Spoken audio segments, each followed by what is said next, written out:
Hello, my name is Martin Schweinberger, and this is my IL6 presentation, which is entitled On the Waning of Forms, a corpus-based analysis of losers in language change.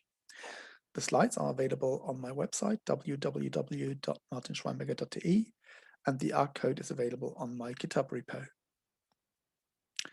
What I'm going to present is part of a bigger research project, which is entitled Acquisition Variation and Diachronic Change in and Across English Amplify Systems.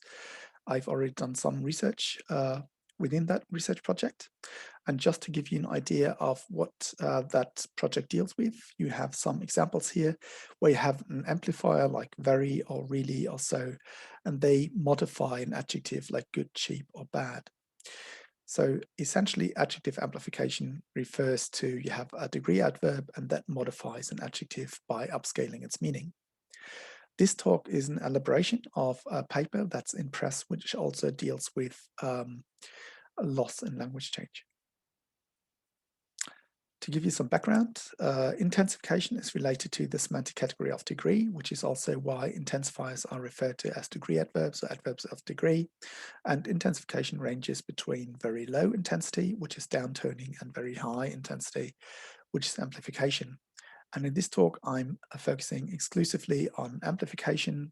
That means boosters and maximizers, while I'm neglecting and not dealing with downtoners in any way. And I follow previous research, which also followed this. And I think it's a good idea because amplification and downturning, I think, are functionally distinct mechanisms. Well, why study adjective amplification? Because amplification is a major area of change, and that's very interesting if you're like me, interested in linguistic variability and language change. It's also crucial for the social and emotional expression of speakers. So it's interesting for studies of social identity construction and identity marking. Also, amplification is a linguistic subsystem which allows precise circumscription of a variable context, which is intriguing because that allows to test really which factors cause a speaker to select variant A or variant B. Now, amplification represents an ideal case for testing mechanisms of language change. When we look at previous research, we find that there's a substantive amount of corpus-based research that has been done of intensification. But most of the research focused on either individual amplifiers or intensifiers, and oftentimes the adjectives that were intensified were not really focused on. And that's tragic because recent research has actually shown that the adjectives play a major role in determining which amplifier is used and how they're used. So recently, adjective amplifier bigrams have shifted into focus. Also, when you look at previous research, it mostly focuses on incoming forms, so variants that just enter a system or that are increasing in frequency, while less attention has been paid to forms that are receding or waning and dropping out of the system, which is the topic of today's talk. There's one study in particular that I find is absolutely fantastic. It's a really great study by Alex Darcy. And she looked at New Zealand English, and she found that really is replacing very as the dominant amplifier. And she found that the process of lexical replacement that takes place is actually quite complex. And it's not just a replacement, but that basically very takes, basically is reluctant to give up certain areas and give them over to really. Right? But what you see here in that graph that I took from Alex Darcy's study is that over the course of time, or previously very was the dominant amplifier, was the default amplifier. And during the 20th century, basically it dramatically decreased in frequency and really basically increased in frequency to compensate the loss of functionality of very. So you have very being the dominant form was then replaced by really. Why did that happen? Because when something is used very frequently, it loses its expressivity, and then you need another variant that's more expressive to take over, and that is exactly what happened there. So you had very, which was used very frequently, it wasn't expressive any longer, and so speakers basically replaced it with really, which was a more expressive variant. And you also find that when really was increasing in frequency and taking over the system, that happened in a very strategic and stepwise manner. So you find that there's a lot of stratification along intra and extra linguistic factors. When you look at the retreat of very, it's not as it's also stratified, but not as drastically as was the case with really. And you can think about it as an attack in military terms. So when you're attacking, the attack typically is very strategic, very well planned, and it happened in a very stepwise and organized manner. Whereas the retreat, when basically someone attacks you, that's oftentimes not as strategic and systematic. And I was interested in whether we see the same pattern not only in military attacks, but also in language change. So I was interested in whether the retreat of very mirrored the systematic increase that we see with really, or whether the loss is preceded well, systematically or rather chaotically. Now, the data of my study, the database forms the Wellington corpus of spoken New Zealand English, so also look at New Zealand English. The corpus is very interesting because it's 1 million words of transcribed spoken data, and it was compiled between 1988 and 1994 by Janet Holmes and colleagues. And it was very interesting as a resource because it's accompanied by a wealth of metadata. So you have lots of information about the speakers. So the data processing took part in RStudio. I loaded the corpus into RStudio. Then part of speech tag the corpus, I retrieved all adjectives. I determined whether an adjective is amplified or not, and which amplifier served as the amplifying adverb. I then spell checked all the adjectives, and then I checked the post tagging using another post tagger. I then implemented a sentiment analysis because it has been shown that emotional adjectives are amplified by different amplifiers compared to non-emotional adjectives. I then calculated the logged scale frequency of adjectives per age group because I wanted to counterbalance the fact that younger speakers differ in the use of adjectives from older speakers. So younger speakers would, for example, say amazing much more frequently than older speakers. And to counterbalance that, I calculated the frequency of adjectives per age group and included that as a predictor in the model. I also determined whether the same amplifier variant had been used, reused within a span of 3 adjectives. And when that happened, I coded that instance as basically an instance of priming. So whenever you have an adjective, the 3 subsequent amplifier slots were potentially sites for priming. I also added gradability scores. Typically, you'd say that non-gradable adjectives like pregnant could not be amplified because it's either or. But if you actually check for language use, you see that, yes, non-gradable adjectives are actually amplified. And to include that information in my analysis, I calculated the likelihood of adjectives occurring in comparative contexts. And so non-gradable adjectives would be less likely to occur in comparative contexts. So then basically that served as a measure for gradability. I then classified the adjectives by their semantic category. I followed a simplified version of Dixon's classification because Alex Darcy and Sally Tagnemonte and colleagues showed that when basically you have variance incoming or receding, then that happens across semantic domains differently, right? So you have basically that stepwise manner. I removed negated adjectives, comparative and superlative forms. I removed adjectives that were never amplified. I also removed adjectives that were preceded by downturners, and I removed strange forms such as much. I then manually cross-checked the data, and then I added metadata such as speaker age and gender and ethnicity. Then basically I had the following variables. I had whether very occurred in a pre-adjectival slot, yes or no. Then I had the age, ethnicity of speakers, the conversation type, formal, private, or public, the gender of speakers, priming, yes or no, the L1 of speakers, English or another L1, the emotionality of adjectives. Was it emotional, positive emotional, negative emotional, non-emotional, function? Was it as an attributive or predicative adjective? The semantic category, the gradability, the adjective type itself, and the frequency per age group. For the statistical analysis, I used 3 different tools: conditional inference trees to check which variables levels could be collapsed. That was especially relevant for the age levels and the semantic classification. I then used Baruta to check which variables to include in the regression modeling, and then I used a mixed effects binomial regression to inspect the size and direction of effects. So here are the results of the data set for Very.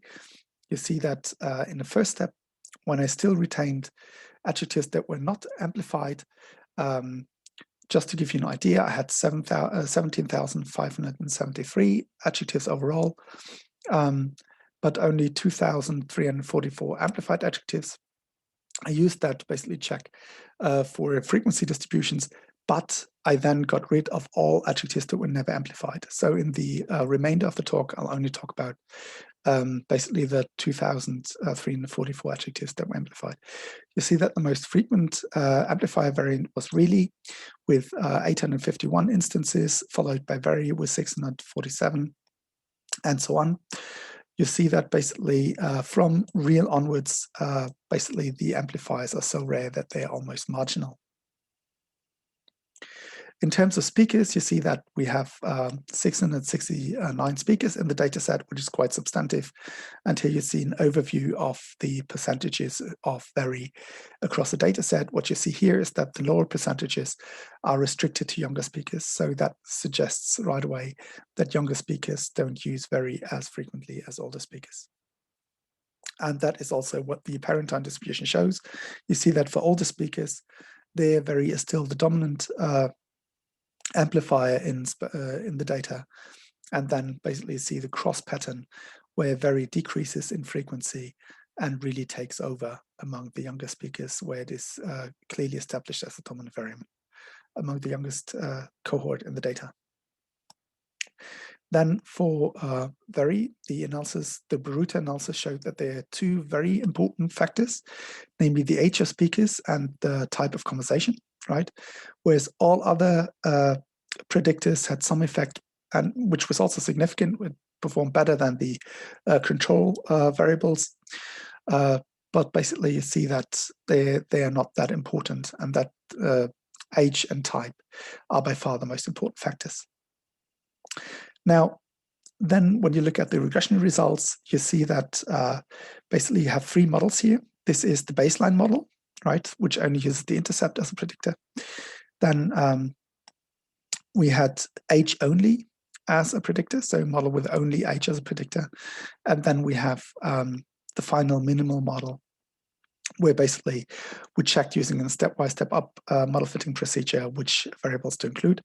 What is interesting here is that, well, the marginal and conditional R-square values, basically they improve the more variables you include in your model, but so must DXY and C are actually best for the age-only model, and also the prediction accuracy is best for the age-only model, which confirms that really age is the most important factor in our model, is the best predictor by far.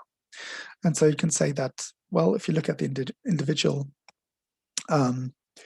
variables, if you look at odds ratios, it basically looks like a mess. You don't really see it. So you have to look at the predicted probabilities. And here you see that, for example, the interaction between gender and education, it's almost it's not really meaningful, right? Here you have some effect of type. Yes, in public discourse, Very is more likely compared to formal and private conversations. But the real effect really is the interaction between age and priming, where you really see that younger speakers, they really don't use Very very much. Older speakers do, and particularly in prime contexts. You also see that if you look at the intercept adjustments, that here you have some words that prefer Very, right? And you also have some high frequency adjectives like small and attractive and valuable. But overall, there's no real big hitters in terms of frequent adjectives in the intercepts here. I then performed the same analysis for really just to check. And there we get a different picture. We see, for example, that age is also the most important factor, but that the other variables are much more important overall.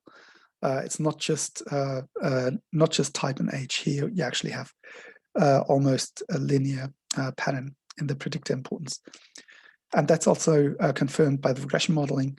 You see that here you also have an increase in the R squared values, but here you also see that the final minimal model outperforms the age-only model with respect to C and DXY, also with respect to accuracy, right? So here really the best model is the model with all the predictors included, right? And you also see that here the differences in the effects in the predictions are much more noticeable compared to the very data, right? And here, when you look at the positive adjustments for really, you see that great, weird, and good, and cool, and nice, they all prefer really. So they have really the most frequent adjectives in the data that prefer really. Now, what does this tell us? Well, the analysis shows that very is used predominantly by older speakers and in public discourse, right? Yes, cool.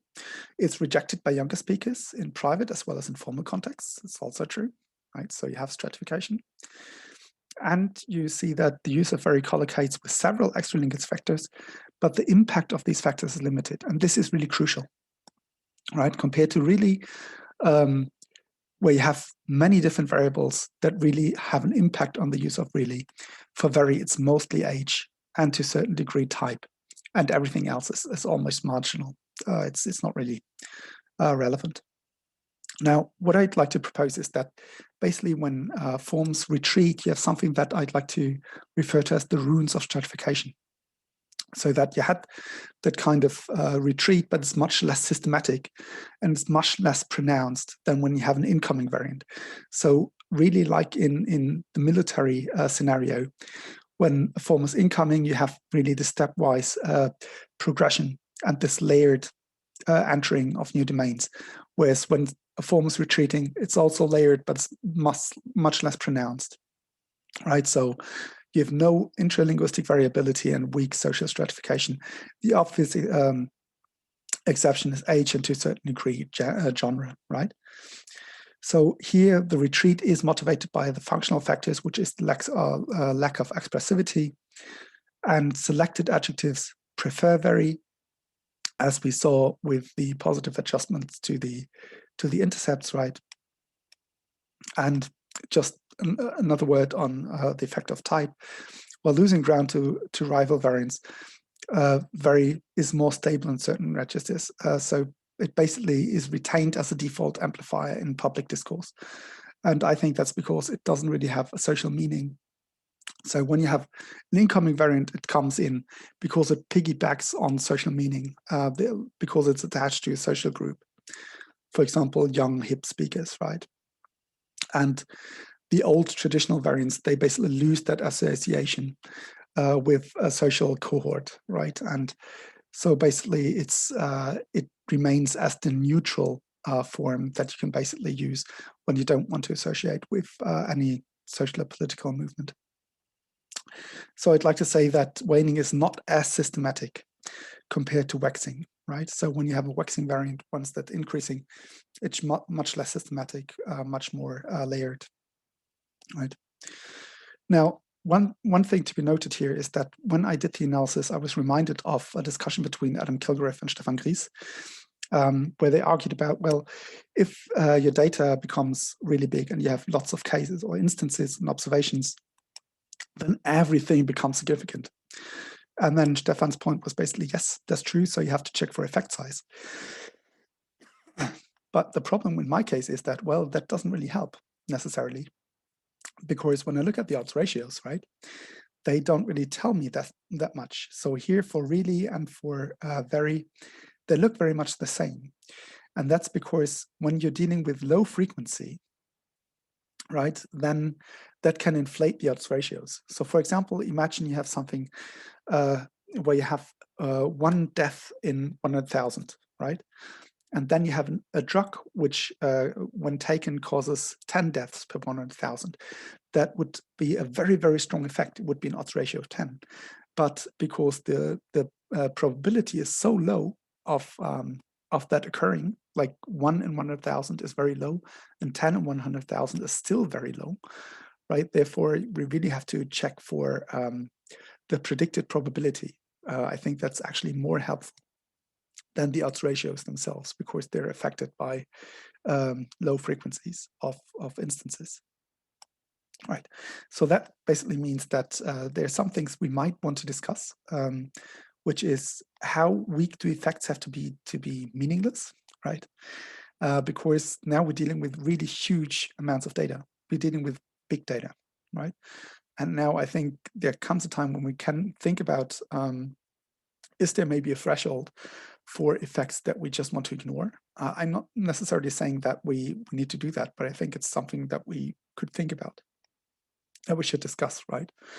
And we could also think about, do we have a problem with overpowered studies? Because when we use big data, as Kilgriff basically pointed out, yes, everything will become significant. So we might want to think about how to limit the power of our analysis, maybe to select samples to basically avoid that issue, or to come up with better ways to look at effect sizes, right? Right. As I said, maybe a cutoff for effect size. I'm actually not a friend of that. I think it really depends on the analysis, but it's something that we should think about. All right. Thank you so really very much. And I hope you have a really fantastic IL6. And yeah, hope to see you all there. Thanks so much. Bye-bye.